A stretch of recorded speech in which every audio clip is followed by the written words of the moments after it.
All right, good evening. This is the Parma Flyers Blue Line podcast. We have a special guest today, Mr. Preston Nyman. How you doing, buddy? Good. How are you? Doing well. Um, Today we're going to discuss the tournament, 10-minute video, and kind of talk about at the end your predictions for this weekend. So that being stated, we were at the Outdoor Challenge on President's Weekend in Buffalo. Hotel amenities sucked because there was drilling going on and all that fun crap it seems like we as a team cannot avoid hotels under renovation. It's been 3 years in a row going to Buffalo being in captivity.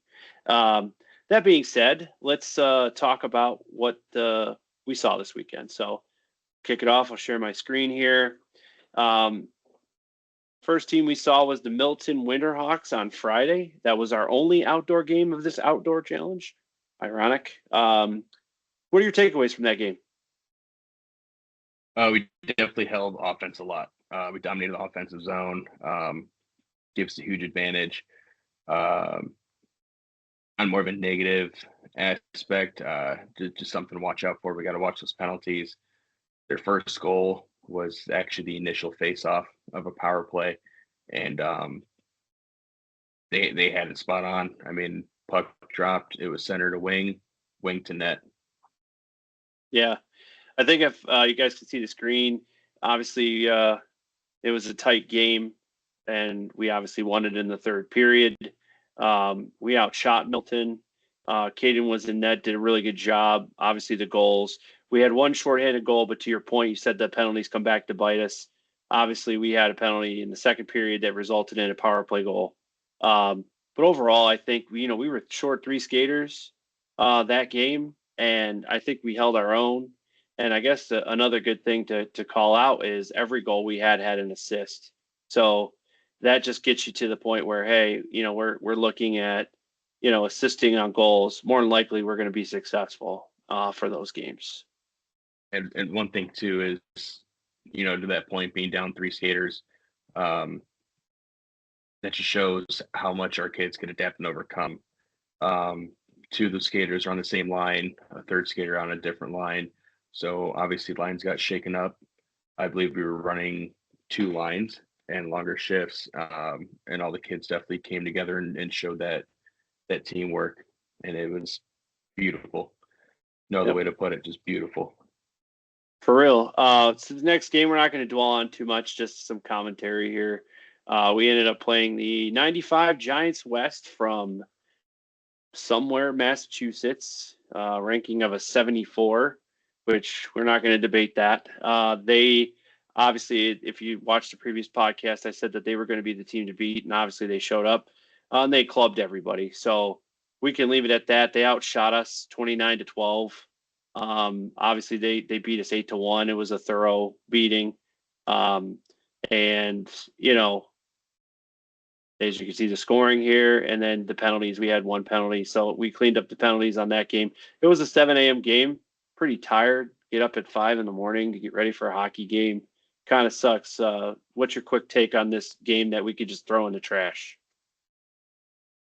Uh, like I said in the initial video we tried to make, it's kind of hard to judge them on at 74. They're registered as a AAA team, a AAA 74, and an A2 74 are two completely different teams.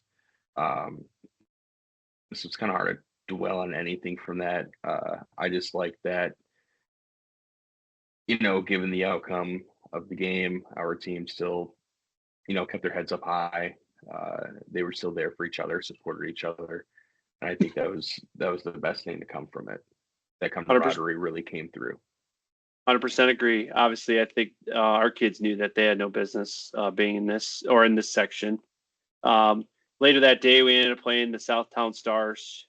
And obviously we ended up losing 3-1. That was our only tournament victory. We got off to a good start. We scored, and then we gave up three the last part of that.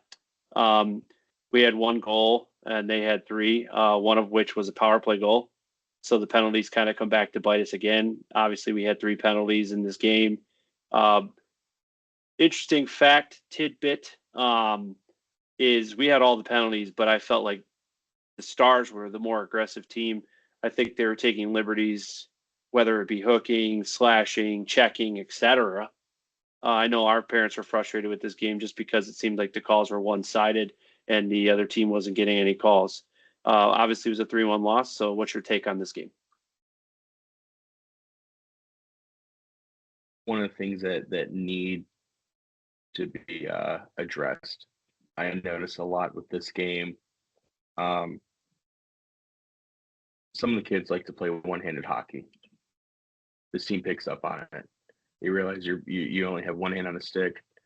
They're very easily going to be able to come in and get your stick out of the way and take that puck, and that's exactly what they were doing. Obviously, later on, which we'll get to, we definitely learned from that. Um, but again, it goes back to there wasn't finger pointing, there wasn't a lot of blaming. It was we came in as a team, we worked as a team, we lost as a team, and I mean I think that's the best way to go about it. It just shows how much our kids have grown since the beginning of the season to be able to kind of look at it and go, all right, let's just rework the drawing board and see what happens. Yeah, and obviously with the reworking of the drawing board, we drew them in the semifinals of the silver bracket. Obviously, this time around, we got the best of them. We had a 3-1 win. We were equal in shots. Obviously, we played with the lead a majority of this game. Um, Obviously, some quick call outs is, we had some decent goals. We had 2 assisted goals, 1 unassisted goal. And then ultimately, you know, we still had some penalties in this game. Also, still favored one side versus the other. However, the play outshined everything else, and ultimately, Trey on that penalty shot. Wow, right? I mentioned already before. Yeah, I keep rewatching the video. I love this whole, no goal, especially because he's normally not one that kind of does that. And I say this term lightly, that little bit of showboat. So it was really awesome to see him, do something like that. He definitely read that penalty shot perfectly. As the skater was moving in around the face-off circle, he tried to see which way he could deke him a little bit, and Trey just wasn't moving. He read it from start to finish, and he got his leg out there and saved us. Yeah. Yeah. I mean, it was a great save. I think it was a turning point in the game. I think when he made that save, I think the game was over at that point. Because again, our pressure was where it needed to be. Our defense was playing great. Uh, Shout out to their parents for, being excellent sports. That's sarcasm. Cheryl knows what I'm talking about. I think we They all do.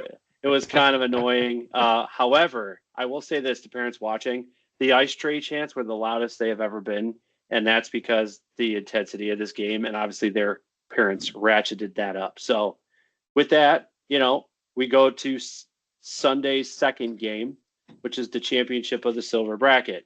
Okay, we end up winning 2-0. What's your take on this? I have no negatives. Um, Out of a 36-minute game, at least for 24 to 28 minutes, we were in the offensive zone. We completely dominated it. Shots were being fired left and right. At one point, I think it was such an aggressive play style that we had their whole defense confused. They didn't know they were changing things up and they still couldn't figure it out.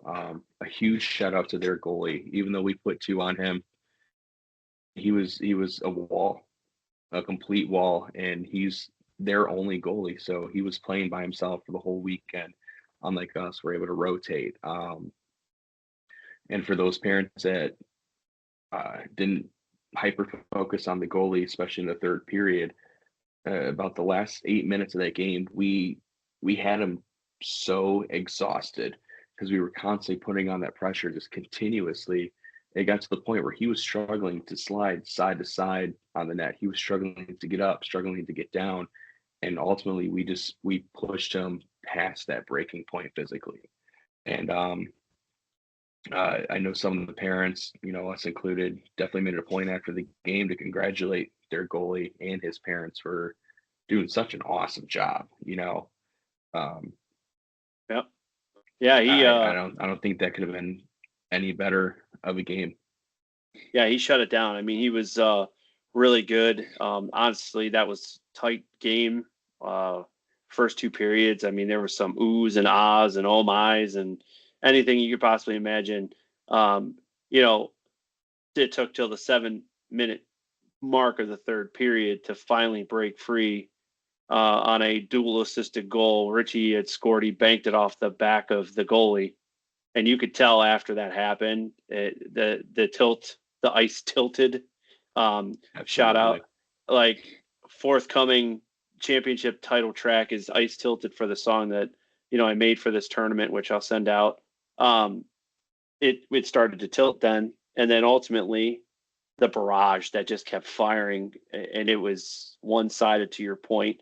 And then obviously we snuck another goal in, 5-hole, which to the point of that, the guy's exhausted. He is under fire, constantly moving. Um, the the shout out to the players. We had a 2 assist goal that was the game winning goal, which was the first one, and then another assist on the second goal in that period, which ultimately put that game away. But make no mistake about it, that period was, or that game was won in the third period, and we already had 6 minutes off the clock. It was tight, and shout out to them. Their parents were classy, good people.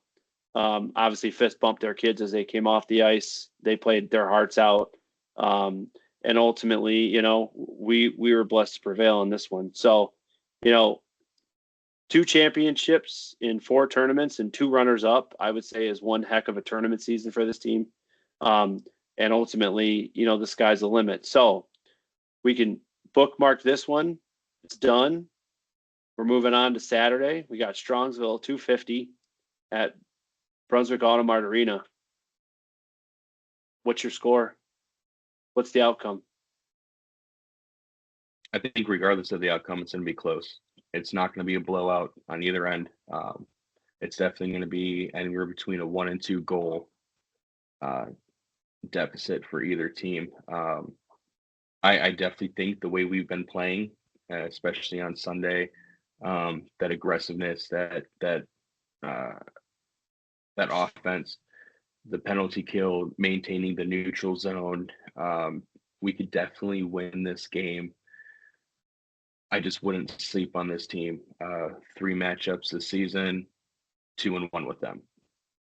So everyone knows what's at stake right now, and I think everyone's going to be giving it their hardest. Yeah. So if we keep playing this team hockey, I think we'll be good. Yeah. So I'm with you on that. Close game. I'm predicting a 4-2 victory, and we move on to face those big bad Elyria people.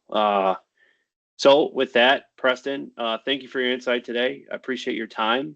Awesome job for your first podcast. And if you had one sentence to tell the kids in preparation for that game, what would you tell them? Let's keep it going. Keep it going. Go Flyers. Absolutely, go Flyers. Yeah, go Flyers. And thank you for watching this iteration. We'll see you on the next time. Celtic offense on fire, yeah, we run this on